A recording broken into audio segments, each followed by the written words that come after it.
Hi guys, today we will talk about how to turn off head sensitive content on your Twitter app.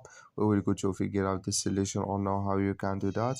So all you have to do, just go up here, you click here on this picture here on app, then it's going to show for you window like this.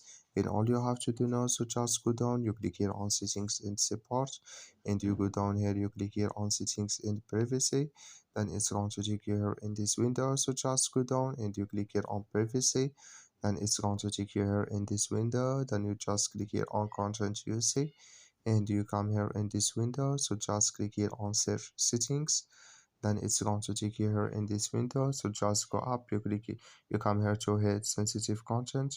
So just so it's going to show for you like this in first, and just click here in this sign of this color, and like you see color, it's gone.